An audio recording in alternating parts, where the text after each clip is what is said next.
What's up, everybody? This is Noa Dalzell here from the Auerbach Center, where the Celtics spoke to us after a pretty wild consecutive Game 2 collapse. Here to discuss it on the You Got Boston podcast, here to break down what happened in last night's game, which I've now been able to rewatch, as well as kind of what the mood at practice was today. We heard from Jason Tatum, Al Horford, and Joe Mazzulla, and I'll be honest, I was not feeling great last night about their chances. I still think it's going to be an uphill battle moving forward here. The odds are against them. I did not at all expect the second game to play out the way the first game did. Like, I'll be the first to admit that. That being said, I think there's a lot of reasons to draw some hope here for this group as they look to turn things around. And so I'll share some of my thoughts. I didn't get out a podcast episode last night after the game because we did a 3-hour Garden Report show, which you can check out on CLNS Media. But I wanted to make sure that I'm still here to answer questions, still here to talk through what happened in this game, and doing that right now. And so feel free to put in any questions in the chat. Feel free to ask anything that you want to ask about kind of my thoughts on this game, about what went wrong, about what the mood in the locker room is right now. And I'll kind of get through all of those. We'll do about 30 minutes, and hopefully we'll have some better, post game coverage to come, and hopefully we have more than just 2 games left here. So as I was leaving TD Garden last night, I was thinking to myself, I think that we're going to be back here for Game 5. I think we're going to be back here for Game 7 at this point, but it's really hard to say because this team has gone pretty ice cold.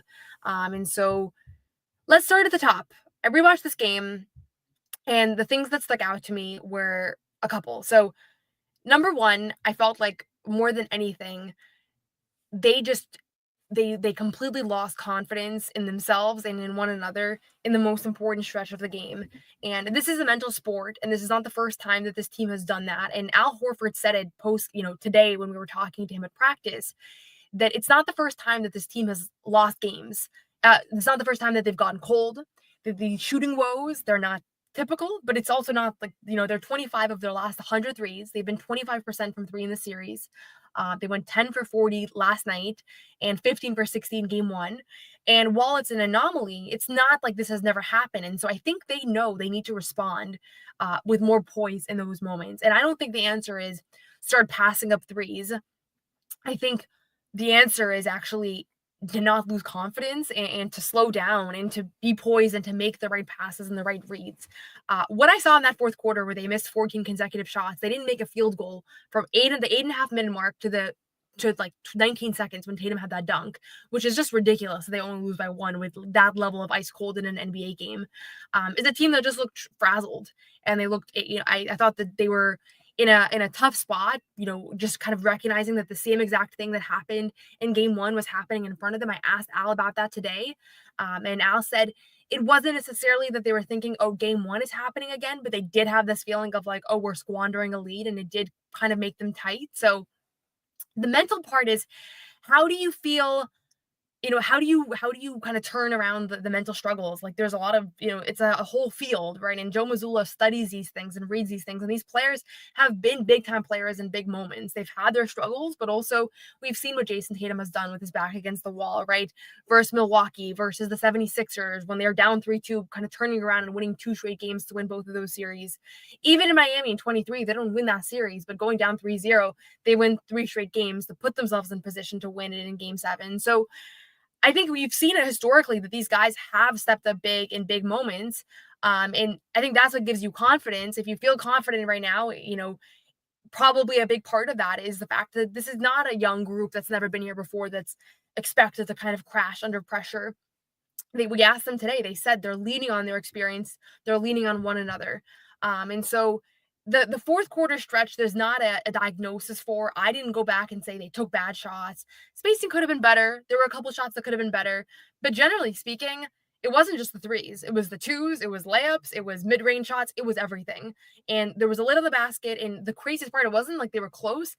These shots were way off. So it's just, at that point, it's a mental struggle. And somebody needs to take control in those moments and get everybody to calm down. And I don't think you saw that in yesterday's game. And I don't know if that's a coaching thing, if that's a Jason Tatum, Jaylen Brown thing, if that's an Al Horford thing, if that's the bench. I mean, there was a very nervous energy on this bench the entire game. So again, like, that's really what this game came down to. The other things that I didn't like is Mikal Bridges, who was scoreless in the first 3 quarters. He goes off for 14 points in the first half of the fourth quarter. And I played basketball growing up, not nearly the level that anybody here has. So it's completely, I sometimes try to apply my experiences to these guys, but it's so limited.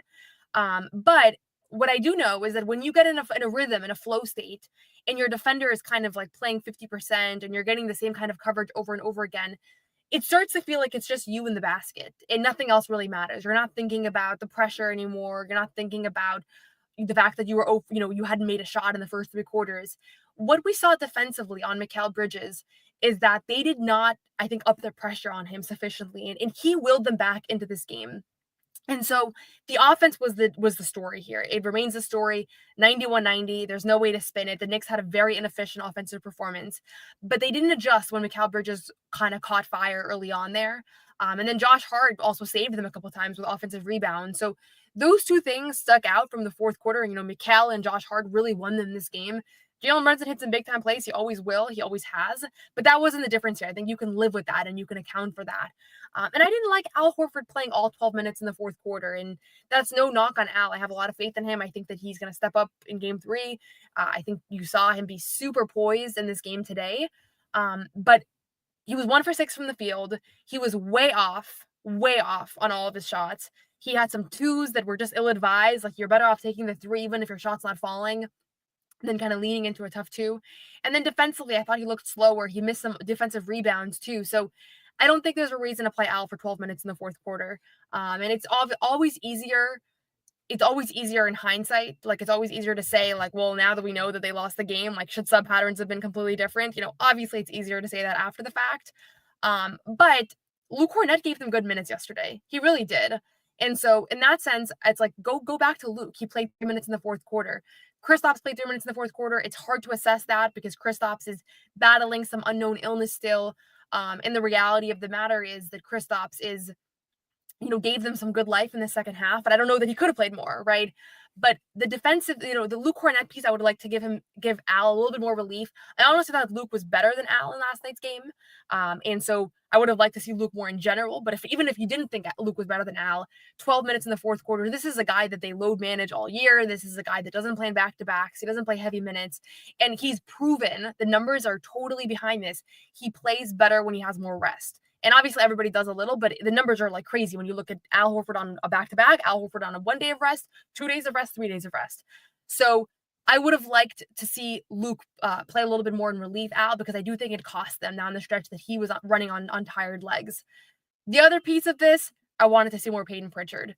And again, when you talk about why they lost this game because they couldn't make shots. But when, that doesn't answer your question, that's like you could just say that we don't have to even discuss this anymore. But as far as tangible changes that they could have made, Pritchard goes 2 for 4 from 3 in the fourth quarter. It's not like a crazy hot shooting stretch, but they went 2 for 11 as a group, right? So he was the only guy in either game that had any sort of touch offensively, honestly. Derek was good in the first half of this one, but everybody else got cold.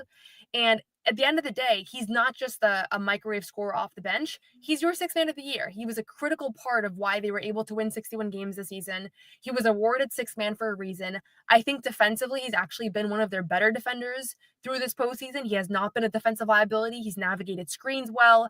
He's been focused. He doesn't get lost off ball. He honestly, he has been a plus defender for them. So I thought that he could have gone longer in the fourth quarter. And when they haven't scored for 4 minutes, put him back in, because he had a little bit of momentum. Yes, and he had 2 air balls, and that was wild. And there were so many air balls in yesterday's game, which is what I'm saying. Like, this was a mental thing. This was not like they just couldn't make a shot. Like, there was something boiling over, because to miss by as much as they missed, like, that's a different story. But from a lineup standpoint, those are the things that I would have liked to see. I'm seeing some stuff on Baylor Shireman, Kada. I think at this point in this, in this season, to throw one of those guys out there that are really inexperienced, that haven't really played, postseason basketball, you could do it, but nothing that I saw during the regular season points me to like Shireman's going to save the day right now. Next year, I think Shireman's going to be in the rotation. I think he's going to play in the playoffs. But right now, I don't think they're going to go there. Maybe, Maybe they do. Maybe they want to mix it up. But again, they've dominated these two games for most of the night. So it's not about like, oh, our lineups are terrible. We have to do everything completely differently. Like they're up by 20 both of these games. It's the question is how can they be more poised? And so there's an element of fatigue, and that's why I want to give the guys that are playing heavy minutes more rest. And shout out to the Knicks because at the end of the fourth quarter, when I rewatched it this morning, Josh Hart did not look tired at all. He was the most energetic player on the floor. And some of that's a testament to his game, but some of that's a testament to like these guys have been playing crazy minutes all year. And Tibbs has been getting keyed for it all season long. In January, when his stars players are playing 46 minutes, but you saw that come into effect yesterday, that they were able to keep going. And he's jumping, and kind of making these massive offensive rebounds, these big plays, drives, transition plays. And so their conditioning came into play. And I'm not saying the Celtics aren't in good conditioning, but at the same time, like Al Horford's 38 years old. He's not supposed to be able to hang with Josh Hart after, a 40-minute night. So I would have liked to see a little bit more relief for him. But I also think there, as an element of like, it's not necessarily call timeout during those moments because there needs to be a messenger that resonates. But I've never, I didn't see at any point them recollect themselves from the moment that they started blowing the lead with 3 minutes to go in the third quarter to the end of the game. It just looked like it was continuing to boil over and boil over and boil over. And so what makes me encouraged, because I know that's the theme of this podcast, and I'm not going to do the four encouraging things right now because it feels a little bit of a shtick to do it after kind of the situation that they find themselves in. But I still have a really positive outlook on this group in general, regardless of what happens in this series. What makes me encouraged is that they actually dominated both of these games. They dominated the margins. They were up by 20 in both games. So anytime you lose a lead, it's also how did you build that lead? And so what happened was that they were the inferior fourth quarter team that couldn't execute and couldn't stay poised.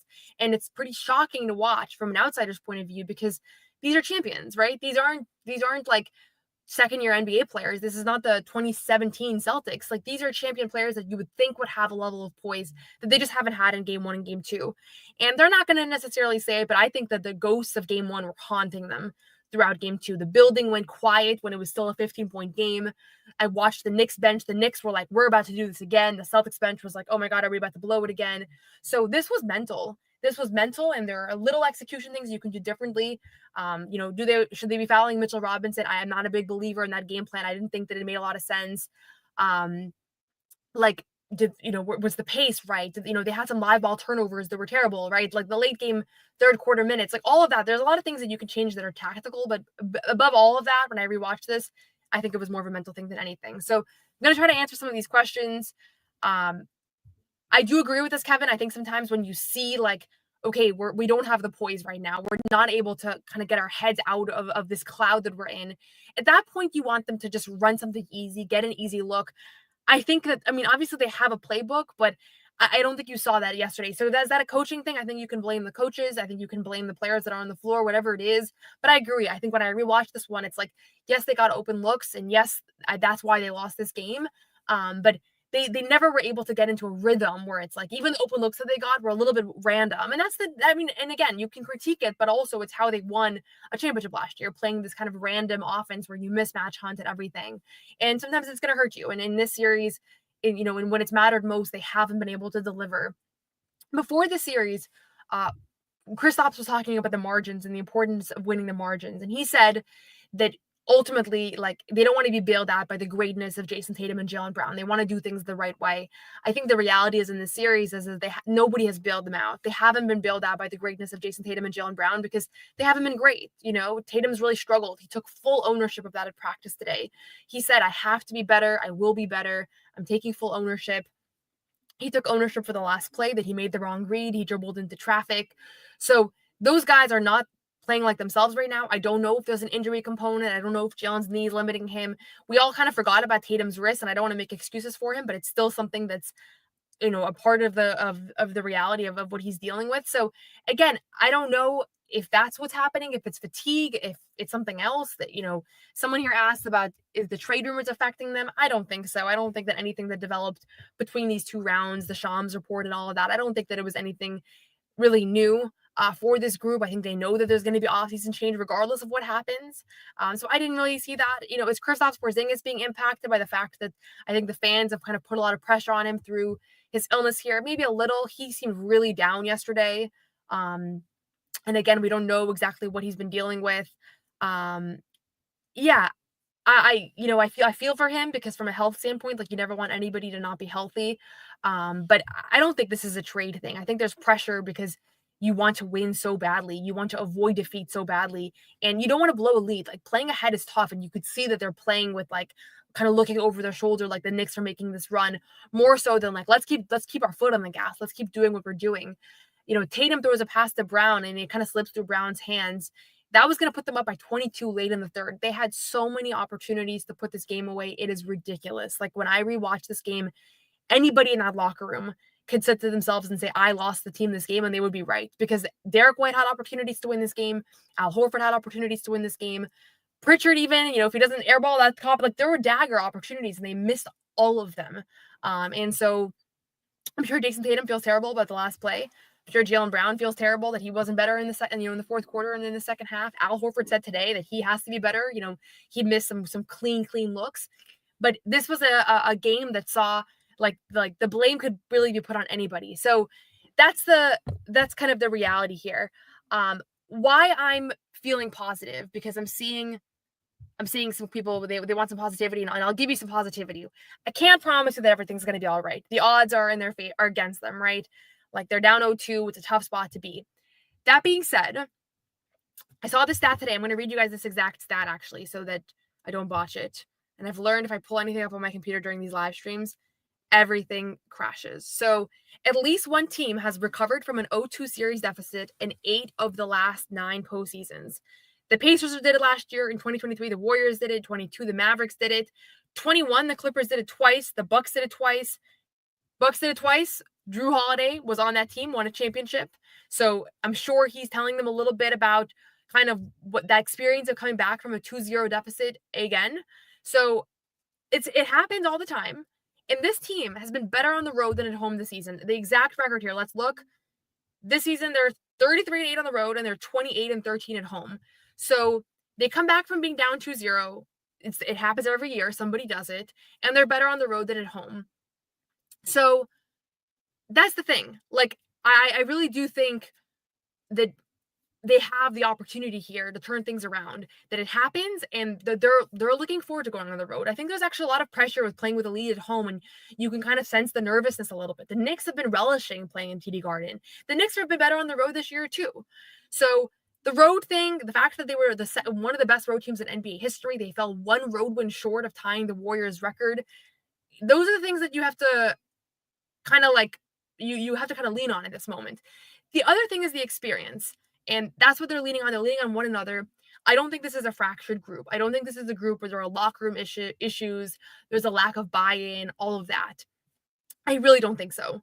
And so sometimes when you see these collapses, like, you start to say, like, is the locker room splintering? Are guys losing faith in one another?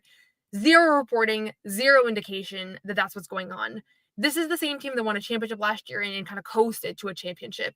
It's the exact same team. They're bought into one another. They're bought into playing the right way. And I think they actually overcorrected after game 1. And so that's kind of the reality here. And so those are the things that give me confidence. Their experience, the fact that they've been here before, they've had their backs against the wall. They've been down 3-2 versus the Bucks and versus the 76ers and come back and won both of those series. Even being down 3-0, Miami is a tough situation because they didn't ultimately win that series, but there's a lot to feel optimistic about, right? And so, again, I'm not going to say everything's going to be okay because you don't know. We don't have all the information right now. And the Knicks are feeling great. And the thing that gives me the most concern is that the Knicks, I have a lot of faith in that group. I think they're clutch, they're winners, all of that. So that gives me a little bit of pause. Like, they're going to have to concede here the same way that one team goes ahead and takes these wins, another team has to actually concede them. And I think in both of these games, it was a combination of the Celtics choking and the Knicks going out there and grabbing it. And Mikal Bridges and Josh Hart were the MVPs last night. They really were. Like, hats off to them. They were awesome. But that's kind of what as I'm kind of working through all of this, I think the Celtics team is poised to be that team that every postseason one team comes back from being down 2-0 because they really did dominate both these. And it feels weird to say that because they dominated these first 2 games and they still lose. And that's because the Knicks really just made more plays down the stretch. Like, that's really all this was. And so credit to them. and they're going to have to do it 2 more times, right? People that predicted a Celtics sweep, like they have to lose 2 more games here. Game 3 now becomes like a literal must win. And I felt the game 2 was a must win. I'll be honest. I felt like whoever was going to win this game 2 was going to win the series. But game 3 is the one that like you can't go down 3-0, right? Nobody's ever come back in history, all of that.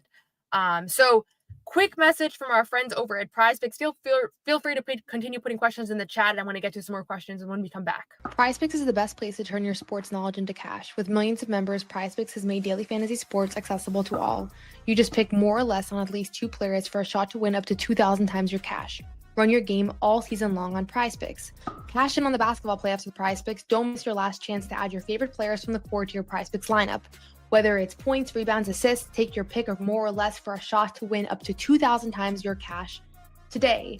Sign up today and get $50 instantly when you play $5. You don't even need to win to receive the $50 bonus. It's guaranteed. The basketball playoffs are here and the action is heating up on PrizePicks, the best place to cash in on your favorite spots. Download the app today and use code CLNS to get $50 instantly after you play your first $5 lineup. That's code CLNS to get $50 instantly after you play your first $5 lineup. PrizePicks, run your game.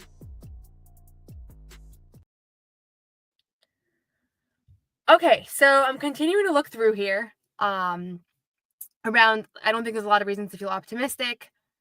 I understand that. Like, I think that ultimately, like, the odds are against them. I actually saw the betting odds still lean Celtics, which is wild to me. I don't really get. I don't sports bet. I don't really get the whole market. But I remember in the Miami series, still like the markets were not willing to give up on the Celtics. I always thought the series was going to be tough. Like, I always thought it was going to be 5 battles. I just thought the Celtics were going to execute a lot better in the clutch. So that was kind of the big thing that threw me off. I'll just say I don't think we need to talk about this right now. I talked a little bit about it on our post-game show on CLNS Media last night, but this idea that the Celtics won a championship last year because everybody was hurt, I don't subscribe to it, because ultimately you could asterisk like every other championship with that mindset. You could say the Bucks played only hurt teams. You could say the Lakers were in the bubble. Like, you could always do that thing. Their 2019 Raptors played a hurt Warriors team. Like, injuries are part of the game. You know, guys are hurt. Sometimes guys step up and so, thrive when players are injured. Celtics didn't have Porzingis for the entire playoff run last year, but everybody else was good to go. So I just think you could start asterisking or saying this was a fraudulent championship team. I just don't buy into it, because you could do it for almost every team. Like, maybe once in a while, like 2016 Cavs, like everybody will give them credit, but outside of that, I think people just are willing to diminish any championship. So you just can't do it, in my opinion. Question here about Joe. Do you think Joe needs to do things better to manage a lead?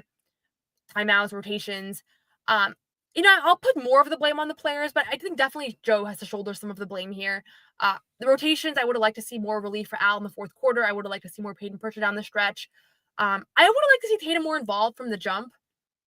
I like that Jaylen Brown was being aggressive, but I think Tatum was not in any sort of rhythm. He was like 1 for 7 to start. And I think sometimes you kind of have to force the issue with him early on, because you're going to need him down the stretch. You're going to need the ball in his hands. He's going to have to kind of figure out. Sometimes it takes him a while to kind of get into the flow of games. So whose fault is that? Is that Tatum's fault? Is that Joe's fault? Probably a mix. But I do think there are things that Joe could have done better in this game. And it felt like there was a vacuum for leadership a little bit in this one. Like, you wanted them to combat like this momentum that the Knicks were on, and they were never able to regather. And so who do you blame? Do you blame Tatum and Brown for being the team stars? Do you blame Al for being the longest tenured vet? Do you blame Joe for being the head coach? Should he say something different? Like, I don't know. I'm not in the room, so it's hard to gauge. But certainly there was a little bit of a leadership vacuum, it looked like, from where we sit in that moment. Maybe that's wrong. Maybe actually behind closed doors, like, that's not really what happened, and they were saying and doing the right things, and it just wasn't translating onto the floor. But rotations-wise, certainly, I didn't like how Al kind of looked down the stretch here in the moment. So continuing to look. Yeah, and this is the thing, like, when you talk about whether this team has to kind of rehaul the way they're playing, they really don't, because they did build these 20-point leads. The question is, it's the late game execution and it's the poise. And poise is such a dumb word sometimes to say, because it's like, how do you teach it? How do you evaluate it? You can just see it when you can feel it when you're in the building. And they just didn't have it in the series, both of these games. And they had it last year throughout the entire postseason. I go to Indiana. I go to the Indiana Pacers series, which I think about all the time now because they almost lost like nearly every one of those games, right? Game 1, they're down by 3. The Pacers have the ball. Jaylen Brown makes 2 of the biggest plays of his career. We've rehashed it a million times. I'm sure everybody remembers it, but he deflects the ball off of Pascal Siakam in an inbounds play, and then he hits a corner 3, despite not being a great three-point shooter, right? Like that's not necessarily his thing, but he hits the big shot when it matters there. They go on to win the series, right?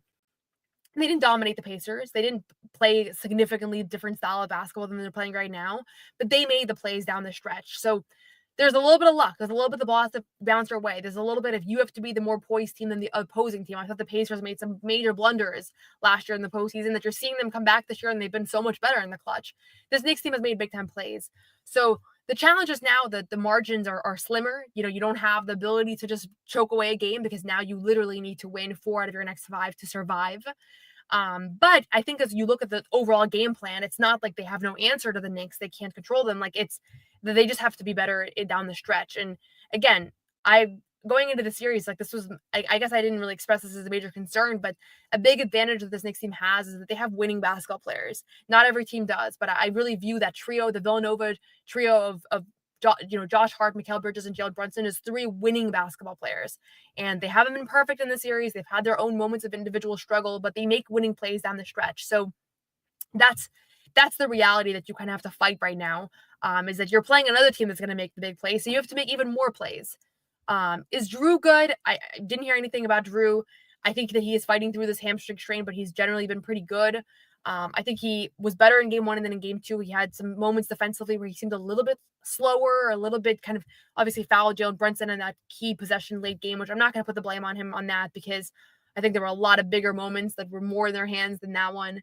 But yeah, mental block. That's kind of what the reality is here. I don't think they let up after the 20-point lead because nobody's like, oh, now we're up 20. We're not going to blow this one because they just saw it in game 1, how it goes down, right? How it plays out. So in no world are they going to look at, are they going to look at a 20-point lead right now and take it for granted? I also think they just played enough basketball and they've been in the NBA long enough to know this is kind of how it goes, right? 20-point leads get blown all the time. The Cavs just blew a 17-point lead the other night. Pritchard told us yesterday to shoot around. Like, we're studying that game. We're studying late game collapse. Josh Hart's going to be crashing. And then Josh Hart goes and is crashing, right? So, like, I don't think they're letting up. I think, if anything, they're tensing up because they know the lead is so dangerous, in a sense. So, will they build a 20-point lead again? I don't know. But if they do, I think they're probably going to get nervous again. And so it's combating that more than combating complacency. Because offensively, you just saw them tense up. And it's, again, if you look at just the play-by-play, it looks like they missed a bunch of shots, but it's how they missed them. They missed them badly. Like it was very out of character in that sense. So, okay, I'm just reading through some of these. A lot of people not happy with Joe. I think it's natural. I think it's natural to kind of complain about the coach when things aren't going right. Certainly, I had tangible grievances with the coaching yesterday from mostly rotational, but also the fact that in that fourth quarter, I felt like there was not a regrouping that happened. And sometimes it's a timeout, sometimes it's a leader on the floor. But if it's not happening, I think you need to intervene. I didn't necessarily care that much about the last timeout. I probably would have rather he called it because it was clear that play was going nowhere with a couple seconds to spare. So. But it's also tough because I think generally speaking, you want to trust your star player to make a play. And he just had one play earlier, but it was well defended by New York. So hats off to them. I talked a little bit about this, but I don't think this is the moment to give a deep bench guy an opportunity. But maybe it is, right? Like I'm not going to act like I know the answer definitively. I don't think anybody knows, or else they would just do it. But I think you're going to go with the guys you have, but you're probably going to lean on Pritchard and Luke a little bit more. I don't think Sam's going to be available for game 3. He seems pretty hobbled. He was just doing some form shooting and shoot around yesterday. I wasn't able to see him today. But I have a feeling they're going to stick with their more limited rotation. And again, Kristaps is still a little bit of a question mark here. So we'll see about that. How can Jason Tatum be better?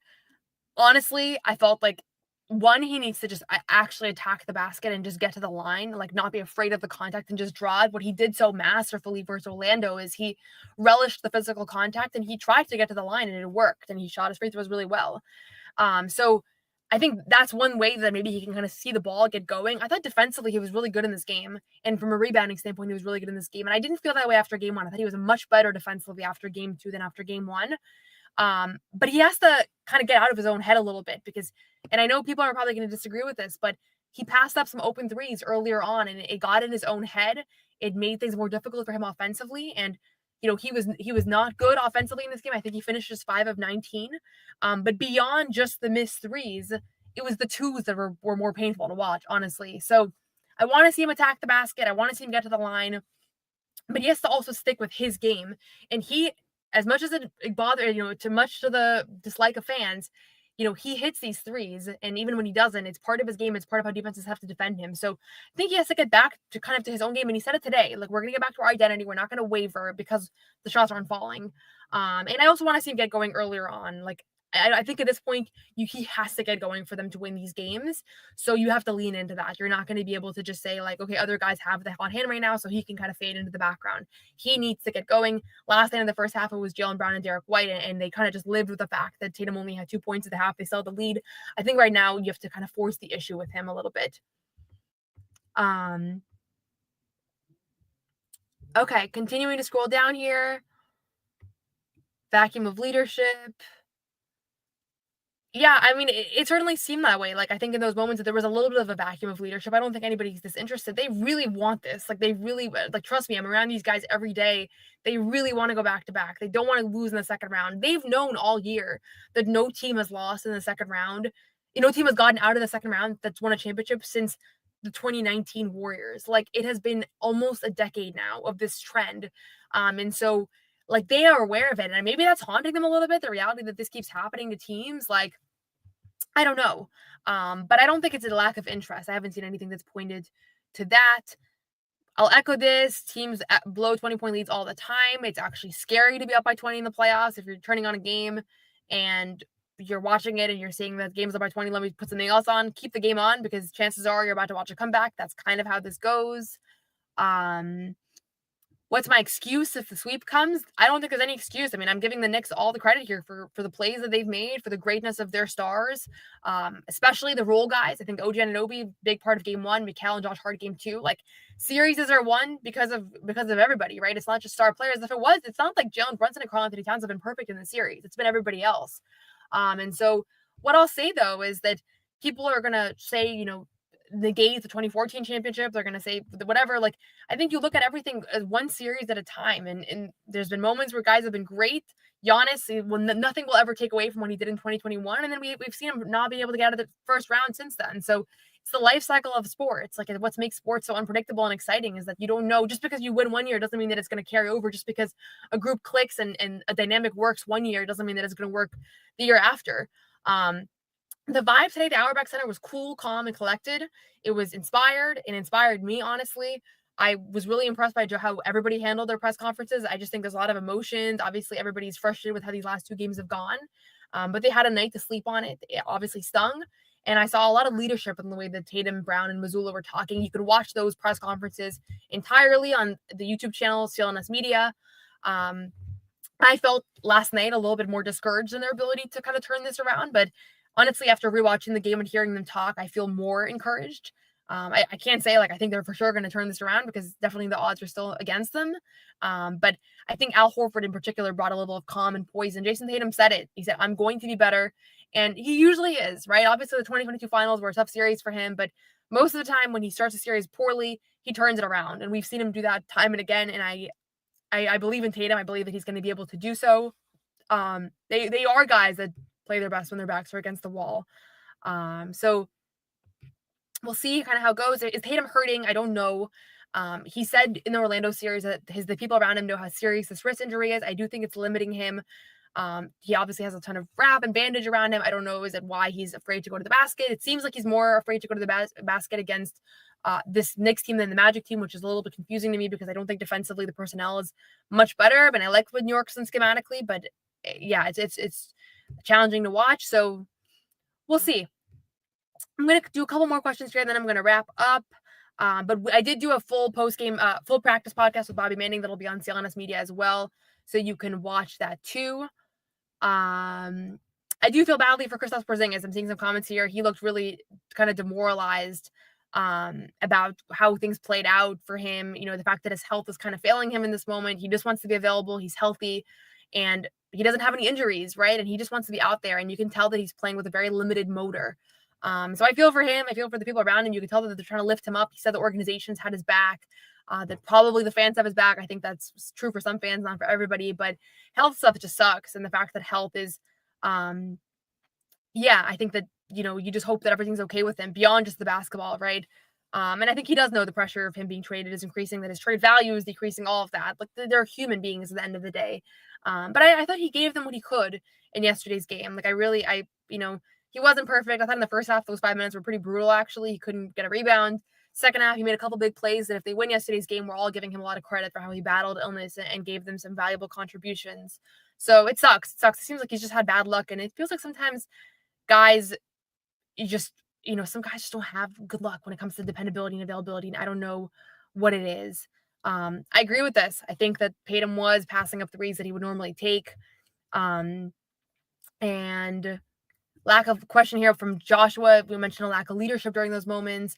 And again, I'm saying that from the outside. I don't like being a reporter that's like, there's no leadership on this team. Somebody needs to step up, because I don't know that that's true, right? I have nobody's telling me behind closed doors like there's a lot of leadership vacuum.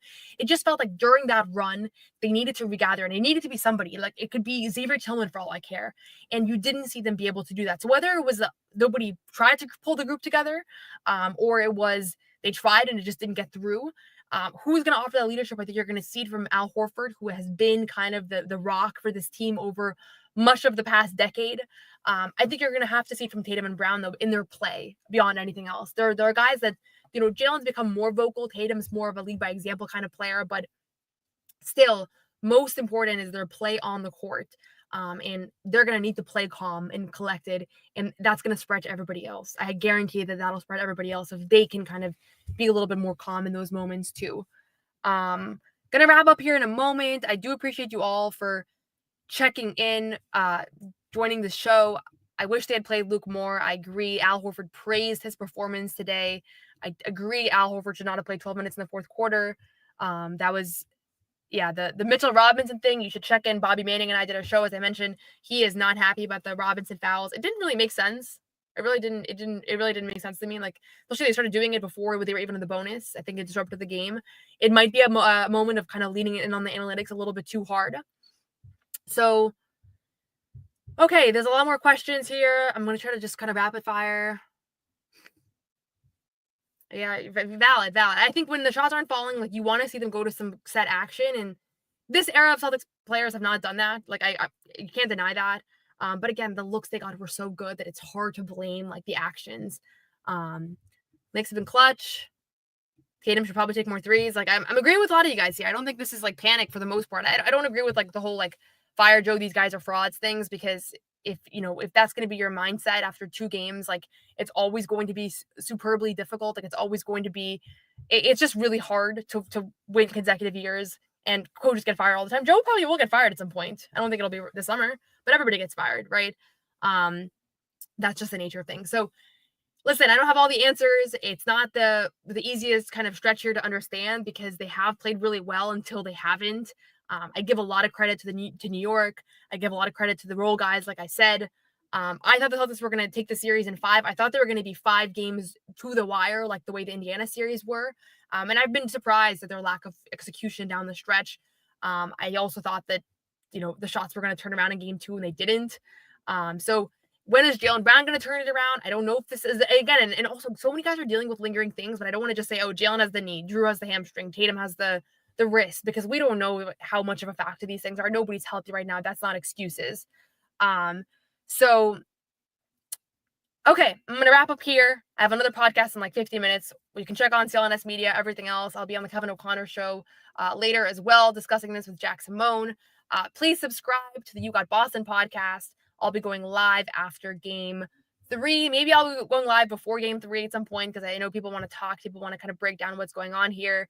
I appreciate you all for the questions, the comments. I have my writing on CelticsBlog.com, which you can read about the sirens that went off after game 2. It was the most fitting scene that as this team is kind of collapsing here and everything's going wrong. The building goes up with sirens and there's an evacuation and we don't even hear from Tatum until today. So it was crazy. It was all just kind of a perfectly fitting metaphor for how the game played out. Again, I have confidence the team's going to bounce back.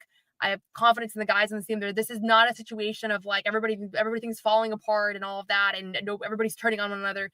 It's not happening here. I'd be very surprised if there's a post-mortem written by anybody that says this group turned on one another, because I don't think that's what we're seeing right now. But they need to make big plays down the stretch. They haven't done it in the first two games. It doesn't mean that they can't do it moving forward. I'm sure you guys all hope, except for the Knicks fans that are here, which we do appreciate you guys being here. I actually love the Knicks. Like, maybe this is not what Celtics fans want to hear right now, but sometimes you play teams and you don't really like their style of play. I don't like, I had some things about Jalen Brunson's like foul baiting that I didn't love going into the series, but overall, this is a really fun Knicks team to watch. I know it's hard to root for them right now, but the Knicks fans that are a lot of Knicks fans have been kind of in my DMs being like, like you hated us, and I was like, I actually always liked the Knicks. So we'll see. We'll see how kind of things shape up here. And again, yeah, like this comment here captures it. They've been in worse holes. This is a team that's had their back against the wall, and that's the biggest thing that we can lean on at this moment. So more coverage coming up. CLNS Media, subscribe. You Got Boston Podcast, subscribe. And thanks again. Have a good one, everybody.